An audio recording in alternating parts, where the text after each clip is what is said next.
something we all need. Gotta have it now if you wanna succeed. Striving, surviving, that's no doubt. Sticking together, we gon' find a way out. To all you young people, give it your all. To all you young people, give it your all. To all you young people, give it your all. To all you young people, give it your all.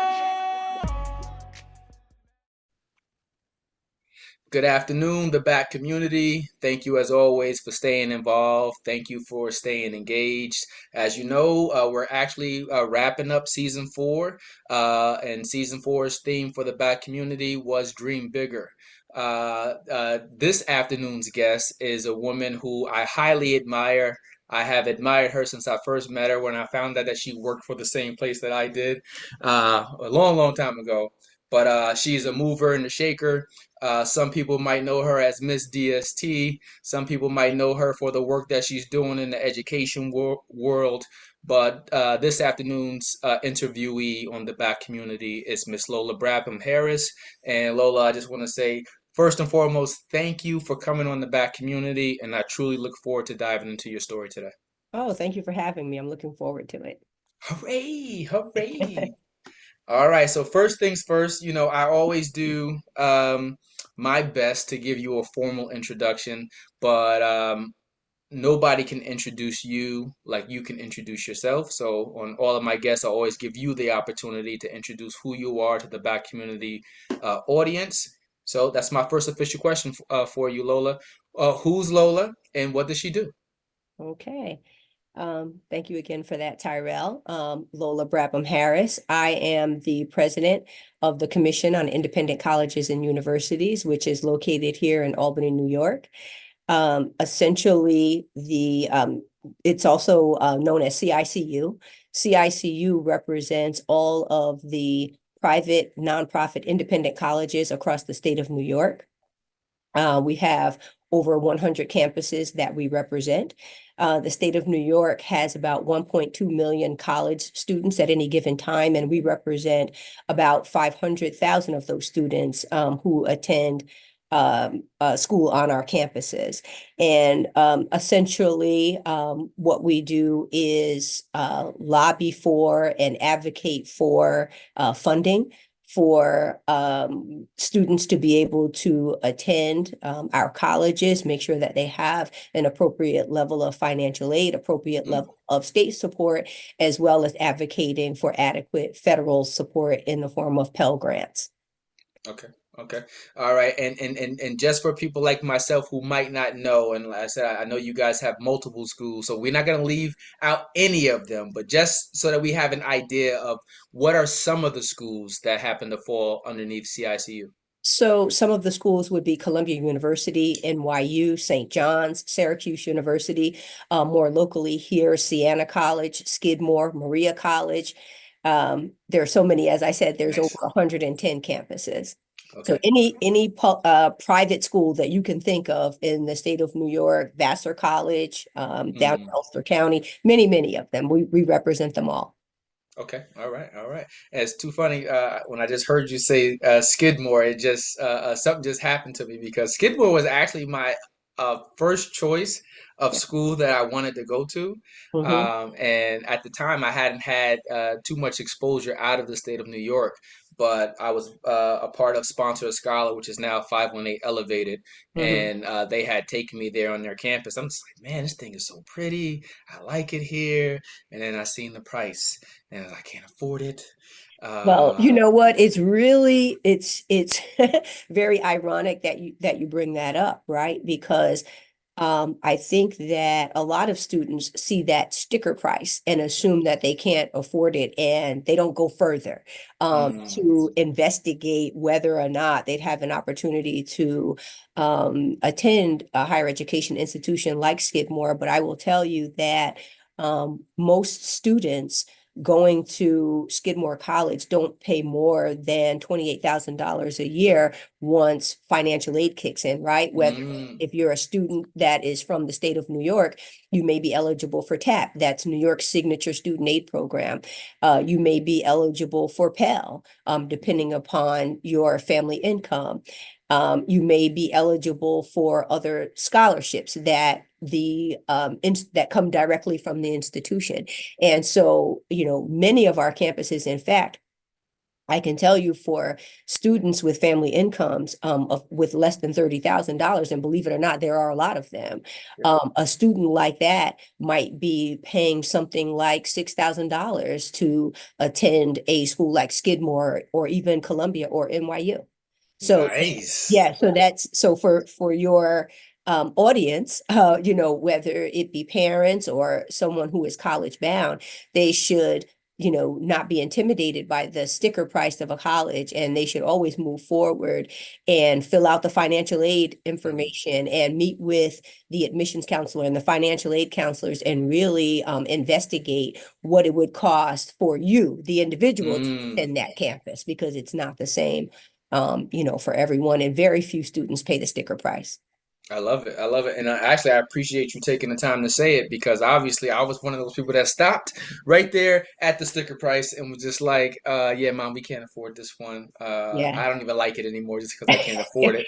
Yeah, and that's unfortunate, and that's something that, I've been in this position for 3 years now. I'm in my third year as president of CICU, and we've really tried to firm up the messaging Mm, around that, because we send out, there's flyers or it may mm, be posted somewhere on a website, but we try to be in conversation with college bound individuals and their families and work with other, not even with not-for-profit organizations, to make sure that we're getting the word out that, don't go into sticker shock and don't be intimidated by what they say it's cost. Now, there are some students that do pay full freight to go to college, mm. but that may be because their parents can afford it or they themselves can afford to do so.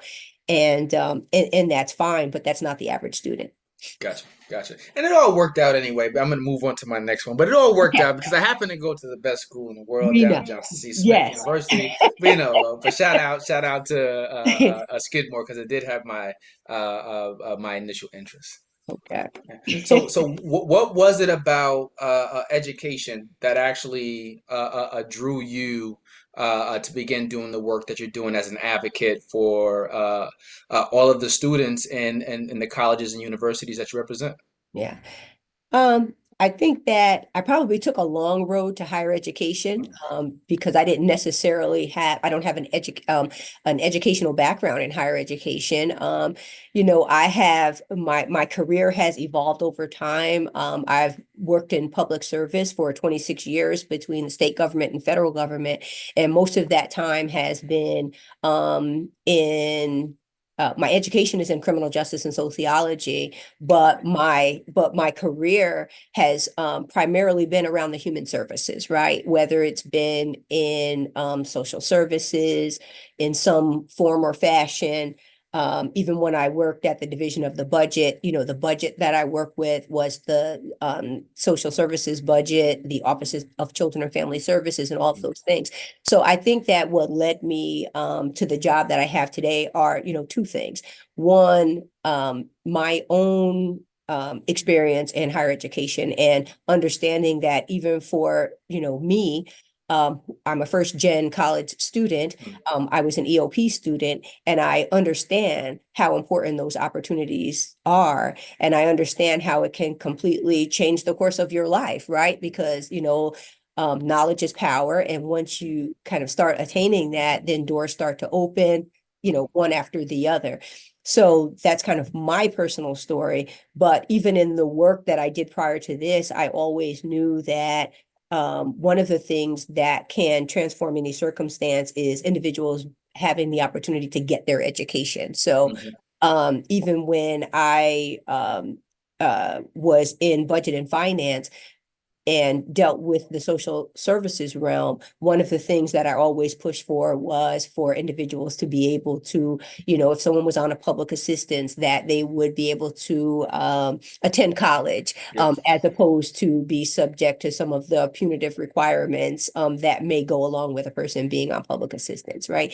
So it's just an understanding of, the transformative quality of higher education Mm. and wanting to position myself to open doors for others in a way that I know not only impacts the individuals, it can change the course of history for an entire family or even a community. And that's something that I enjoy being part of. Yeah, and the work that you're doing a lot of times is behind the scene, as a lobbying and advocating Sure. for students and universities in ways that uh, they're not seeing on a day-to-day basis. So That's right. That's yeah, right. And, and the way I see that is that, as I said, I was an EOP student. shout out to Dr. Carr. Shout out to Dr. Carr because Yeah. he was the director of the program, when I went into UAlbany, and so many others that were so, impactful, as I traveled my path.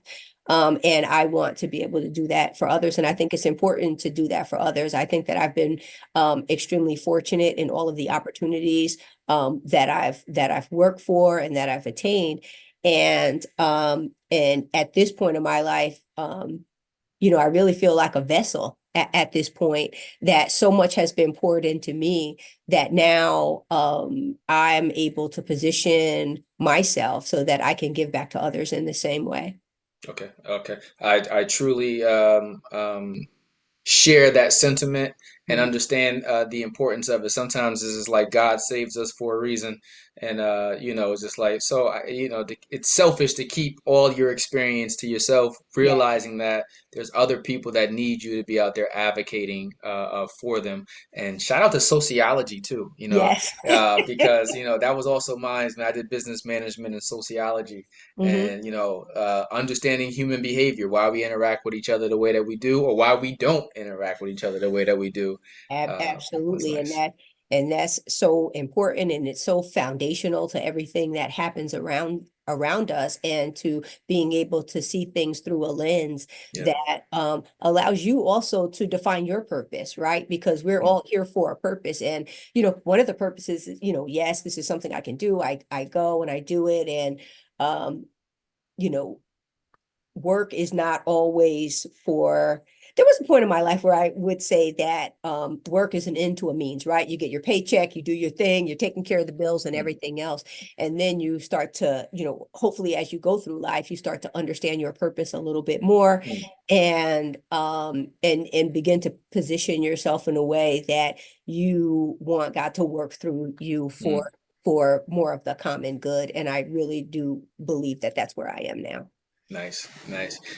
Seems like it's like most of us are taught to go after extrinsic rewards, and Hmm. then the more you live, and the more you realize that I want to find purpose in what I'm doing, you start to look for those intrinsic rewards, Right. and I think that that's where longevity resides at. But Absolutely. yeah, yeah. Let me see. Uh, one question I always like to ask, and let's say now you have a catalog or a portfolio for yourself, but channeling the younger Lola, right? What is something you wish someone would have told the younger Lola that she's learned now through experience and maturation, obviously? But what is something that you wish someone would have encouraged the younger Lola to do? Probably to just be yourself, be authentically yourself, Mm, right? Because no matter what you're doing, that's when you're going to get the best results. That's what's going to, help you on your path as you're discovering your strengths, even your weaknesses, your purpose in life, and everything else. And I think that, like most young people, you see so many things along the way that you mm, think you should emulate, or how things are supposed to be, the steps you're supposed to take, the order that you're supposed to take them in. So you spend a lot of time trying to do the right thing, when you don't understand what the right thing is, right? And mm, so I feel for me, I probably didn't. I'm probably still figuring that out, if you want to know, the truth, right? Because if you're a person who is a lifelong learner like I am, and you're open to continuous growth, you're probably figuring that out all along the way. But I would say that you know, probably I wish I had learned longer. Just figure out what you're passionate about and do that. mm. Okay. I literally just got done speaking to a group of kids in Charlotte this weekend, sophomores and freshmen, and one of the students had asked that very question. He said, "How do I know that I'm passionate about what I'm doing. And he started to mention all of the things that he was interested in, from music to Mm-hmm. computers to all of these things. And I told him my answer was, give yourself grace. You Right. know, I mean, you're a sophomore in undergrad right now. The things that you like right now, the things that you love right now, the things that are of the most importance will change as life get to life in. So it's Right. just like, ultimately, this is your time to explore, to figure out what it is that, you are somewhat interested in, but Mhm. ultimately just leave yourself open to be used or to find what your purpose will be through your life experiences. And I think it's interesting too when people ask the question about what you're passionate about. So it's so funny. I was thinking about this last week because all along the way, and no matter how long your career is, people will ask you this question. Mm, And I was thinking about this last week and I was actually looking up some articles online, right? Because sometimes it's easy to kind of define, oh, I'm, passionate mm, about, service. I'm passionate about my family and all these things. But when it comes to work, what does it feel like mm, when you're passionate about something when it comes to the realm of work? mm. And I think sometimes I still struggle with those things a little bit, right? Because I start, oh, I'm passionate about this. And then I might say to myself, well, I really like it a lot. But is that, Is that it? is that it? Is Yeah. this what being passionate about, something in the work realm, is this what Mm, it feels like? And sometimes I still, question those things. But I think for me, maybe it's because I'm always expecting more and more, and I'm always looking mm. for more and more, and for, where am I going next? What am I going to do next? Okay. So, Okay. so I feel Okay. like that's a lifelong journey for Yeah. me, kind of Yeah. deciding, like, what am I, what is the thing? And maybe there is no one thing I'm Mm. passionate about. Maybe it's a number of things. Yeah, yeah, and I think maybe it's a balance. I remember telling my niece when she graduated Morgan that she's working for the federal government now too, same spot as me, right? So it's just Mhm. like, hey, well, I'm not so passionate about this, Ty. I'm just like, anybody ask you what you was passionate about right now, right? You can Right. do what you're passionate about after you create stability for yourself, This right? is And true. that so some people obviously will have a different opinion on that and be like, but coming from a place of instability, you know how important it is to create stability. And I also figure out, like, everyone thinks that you're going to be one of those gifted few who get to do what they're passionate about every day. And I found that over the years that you can do what you're passionate about outside of work until that passion can create enough stability for yourself to do what you're passionate about every day. I agree with you, but I also think that that viewpoint is generational, right? Yes. So I am, my daughter just turned 37 years old. And there's something that I always say that, like I said, I was a first generation college student. I didn't necessarily, when I graduated from college and got my first job, or even when I was working while I was attending college, I didn't necessarily have the time to think about, well, what kind of job do I want to Mm, be passionate about, right? I didn't have, I consider that a luxury, right? facts. I consider that a luxury. And so for me, it was, I need to finish my degree. I need to finish it on time. I need to get a job, and it needs to be a good and stable job. Maybe even a job that takes you all the way through retirement, and you have a wonderful pension, and then you have some stability. And then I can think about what I can be passionate about and what I want to do. Right. And I think that kind of thinking is very common for someone my age, or you said that you think Yep. this way as well, and certainly anyone born before we were born. But I do think that it's generational, and I think that Yep. things have changed. And I don't necessarily think it's a bad thing that things have changed, because when my daughter and I talk about this, and I say to her that the reason why you have the space to be able to sit back and think about, well, what would I like to do? What am I passionate about? What am I good at?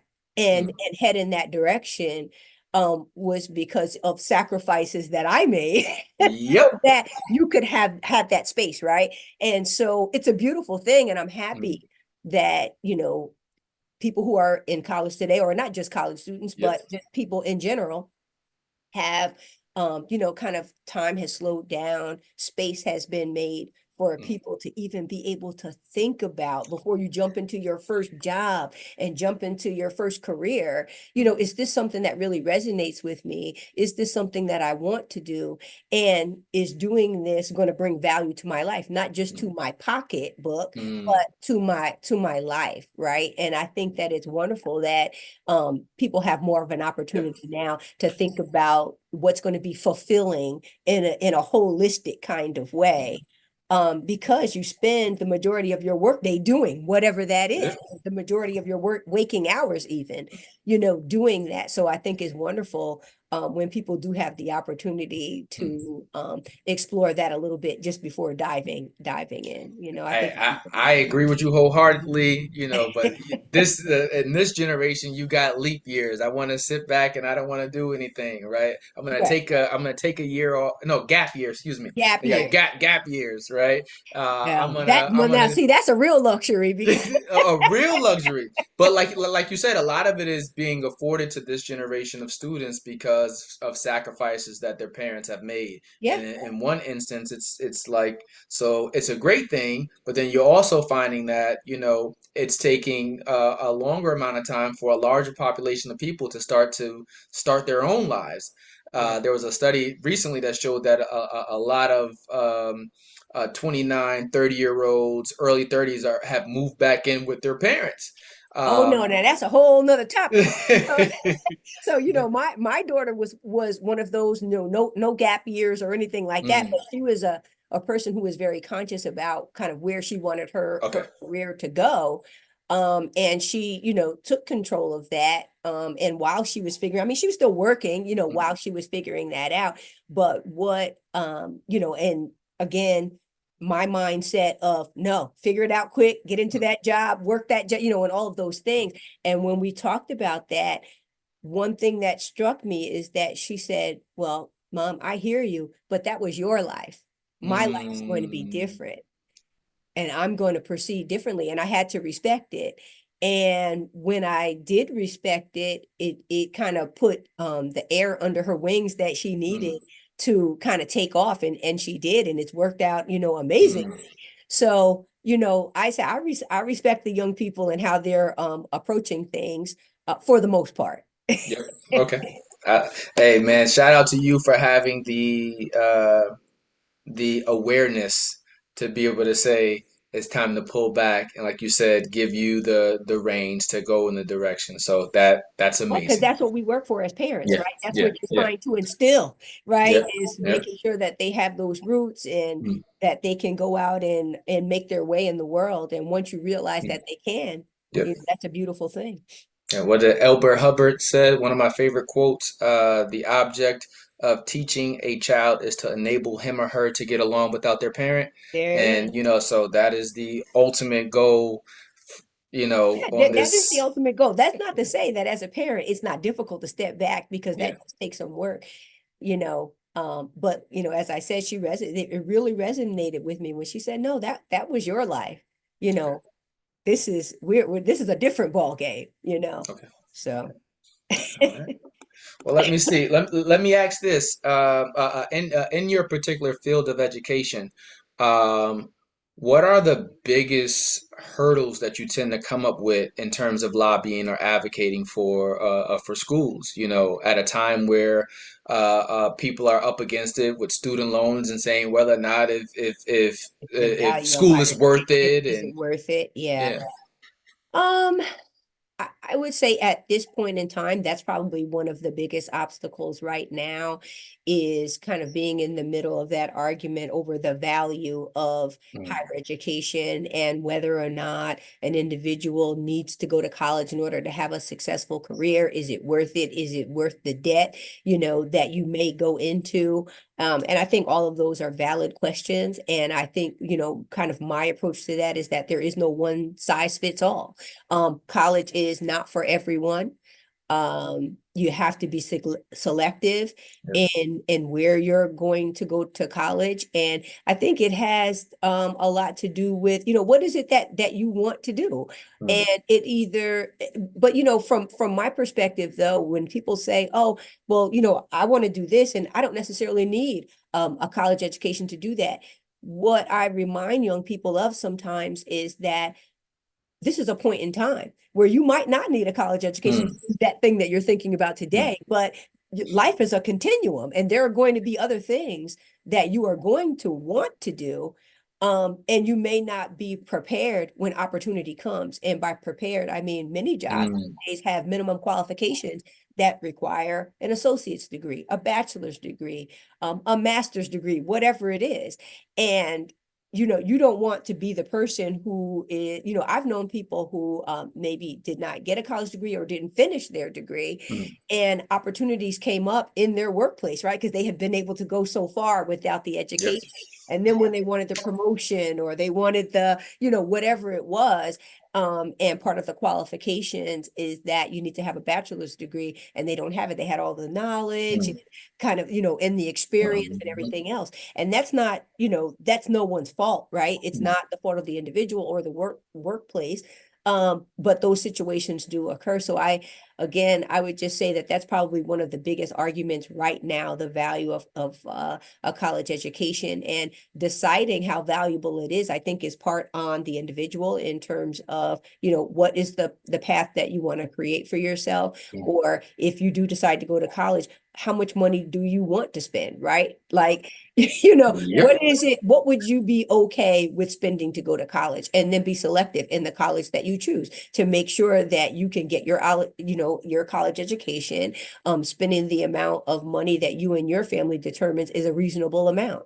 Yep. And I think that's part of the key right there. I think the Mm, second thing would be, you mentioned, being a lobbyist. The other thing is, um, working with stakeholders and particularly in state government to lobby for more resources for higher education.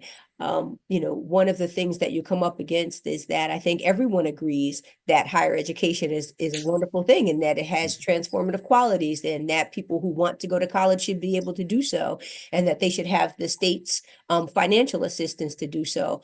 But the obstacle becomes that we're competing for scarce resources, yep. right? Because just like higher education is a good thing, so is healthcare. So Mm. is, so many other things that the residents of the state of New York need. So you're constantly in a fight and in a battle for scarce resources, and it can be difficult at times. Absolutely.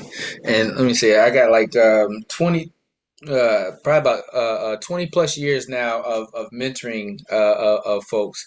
And one thing I used to say, I no longer say anymore. Like I used to push people for, in terms of going to schools or universities, like, well, what's the school that you really want to go to? Let's figure out a path of how to get you there, right?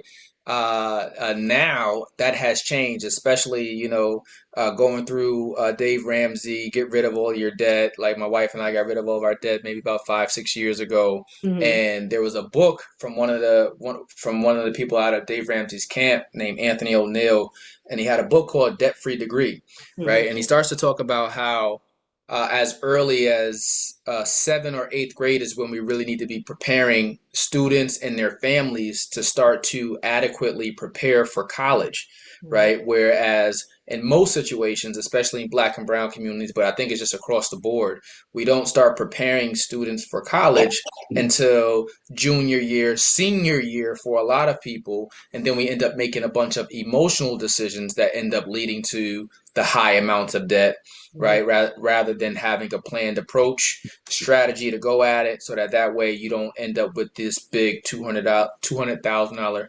or $160,000 a loan amount at the end of it. But that's been a transition for me as I still work with people. Now I'm saying let's look at the packages. Let's look at the schools that are offering you the best package, right? Especially with knowing that your first 2 years in most places you're going to be doing, your typical liberal arts classes Right. that are required for every one of us. So, Yeah, and there's a lot of there are several ways to start preparing, as you said. I know, I have young people in my life right now, and you know, what some people are doing is starting to take college courses when they're in high school, yep. right? So that by the time you're ready to transition into college, you've taken those foundational courses, the English 101, the math Mm, 101, or you're doing well in high school and you have the opportunity to test out of those courses, right? And people don't understand that that's, kind of saving money and saving hmm time, right? Yep. And so there are strategies, like that. But even for those who don't take college courses in high school, again, I completely agree with you that it's something that you should start thinking about early on. I'd even say before the seventh grade. I'd even say before the seventh grade, and I say that because you know, I think more and more, just generally speaking, and I'm not just speaking of the state of New York, but there is a problem of students transitioning into college, not college ready, right? Yep. Whether it's that you're in 12th grade, not reading at a 12th grade level, or doing math at a 12th grade level, or whatever it is. We need to make sure that our students are ready to make that transition. So that means when you're in middle school, you need to be ready for that transition to high Mm, school, and so on and so forth. So it for me, it can't really start in mm, seventh grade. I know you were kind of talking about the yeah. financial piece of it, but all of these things go hand in hand in terms of being ready to make that transition, Mm, into college. mm. Lola's got an answer for everything. Well, She is. Look. I appreciate it. Every time you say that, I'm like, yeah, yeah, yeah, I yeah, mean, yeah. yeah, I mean, and you know what, these things are, especially for young people, it's right at the top of my head. I have Mm, a niece who's 14. She's in ninth grade, mm, and so, I probably get on her nerves a yeah, lot because I insert myself all the time. I'm involved. I want to know what the grades are. I want to know what the subject matter is. I want to see the work that you're doing. Just to make sure not only that you're doing well in that class in middle school or in high school, mm, but that the work that you're doing is laying a foundation for you to then make that mm, transition, into college, because simply finishing assignments or doing homework assignments is not going to be enough.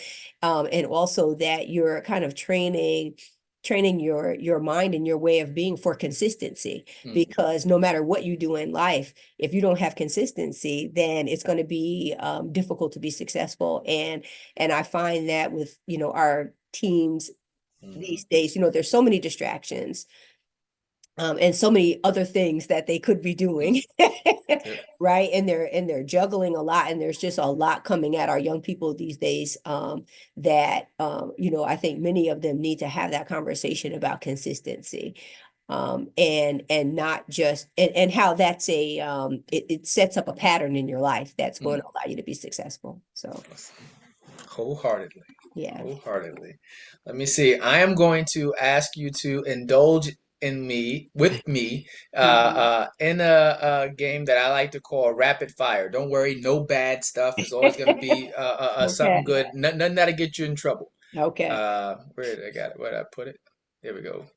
All right. The reason why I like to do rapid fire is because I think that as adults, sometimes we never get a chance to showcase our true personalities anymore because we're all protecting our own brands, right? And you don't want to say the wrong thing. So don't worry. None of these questions will mess up your brand. If anything, it should enhance you. Okay. And this is something that I tell everybody because you mentioned the word earlier, being your authentic self. And sometimes people need to know who we are as a person. So I like to ask some funny questions just to Okay. get a better understanding of who Lola is. So you ready for rapid fire? It's 90 seconds. I Okay. can't answer. My face may answer for me, but I won't Okay. answer. All Okay. right. Let me see. If you had to choose a place to live anywhere in the world, money wasn't a factor, where would you choose to live and why? Albany, New York. And I would choose that because the majority of my family is here and my family is my lifeline. And if I lived anywhere else, I'd always be, mentally I'd be here, physically I'd be coming back Mm, here. So I think I've already made a conscious choice to live here and to travel other places and enjoy other places, but I love being here. okay. All right. All right. If you had a favorite go-to cheat meal or snack that made Lola happy, let's say the world is heavy today, but this is my go-to. What's your go-to cheat meal or snack? Onion rings.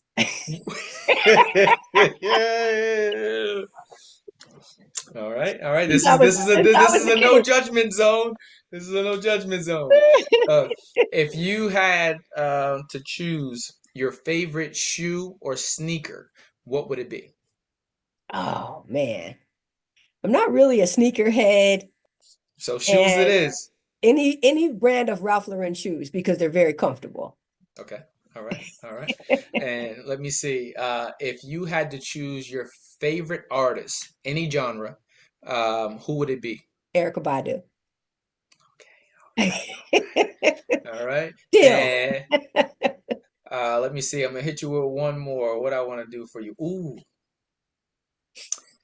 what would be your biggest fear? What is Lola's biggest fear?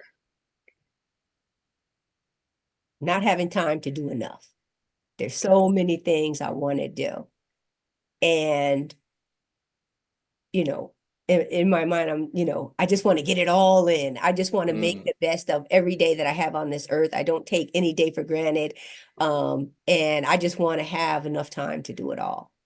all right, all right. Well, there you have it. Thank you for indulging with me in rapid fire. I told you it won't get you in as I won't get any trouble on that one. Yeah. Let me see. This is probably my next question is my favorite question out of 4 seasons of doing this podcast. I love this question because it hits everyone a little bit differently. Hmm. So, if you were to define success, how does success look like for you, Lola? How would you define I think this goes back to what I said earlier about, you know, being in a place in my life where I truly do feel like a vessel. I don't feel like any opportunity I get is just for me, any blessing that I get for me, whether it be financial or otherwise. Um, and being in a position to do good for my family, for people that I encounter in passing, or even having an exchange like the one that we're having today. To me, I feel like I am living my purpose and it feels like success to me. I feel like I've made a transition from maybe earlier in life, I felt like, oh, when I get to X amount of salary, that's going to feel successful. And or, if I just get one more promotion, that's going to it? feel like success. And while along my career path, I feel like some of those things, help push me forward. They never quite felt like success. Now being able to just see life through a different lens and to be a light in the life of other people, and be a vessel for, just whatever God chooses to send through me, the good things, the lessons, the words that maybe someone needs to hear. Um, I think that's what, and understanding what my purpose is, in life feels like success. Okay. Okay. All right. All right. I got two more questions for you, and I'm Okay. letting you go. All right. All right. Um, Next question is, with everything that you are doing and juggling, you got work life, you got forever parent life, you got wife life, you got entrepreneurial life. How do you find a good or a healthy work-life balance? I don't know. Do I? I don't know. I don't even know if I do. I don't I said I'm still trying to figure it out, know. I'm Tyrell. trying to figure it out, right? I feel like um like I'm always doing all the things every day. And of all of those things that you mentioned, I'm doing something in each of those realms every day. Um, so I don't, honestly, I don't so much worry about work-life balance. I focus on doing the things that bring me joy. I focus on trying to live a healthy lifestyle, get plenty of rest, and I think that that's what brings the balance. Okay. I really don't think about work-life balance too much. Okay. All right. My last question for you is, thinking about everything that you have accomplished thus far in your career and life, what about your life's path are you most proud of, Lola?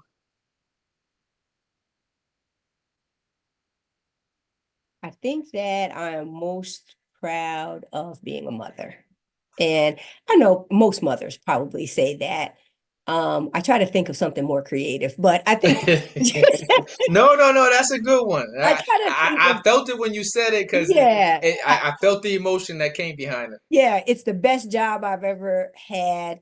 Um, you know, And I think I say that now because, and you know this because your children are still young, there's this point of life where you're trying to pour in and the lessons and and being the role model and doing all those things.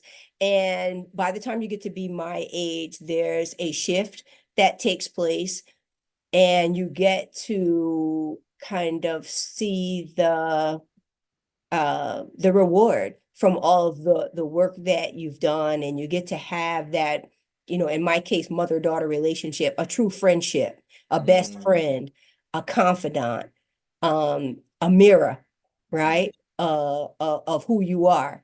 And there is nothing more fulfilling in life to be able to look at your child and be proud of that and to feel like that individual is a mirror.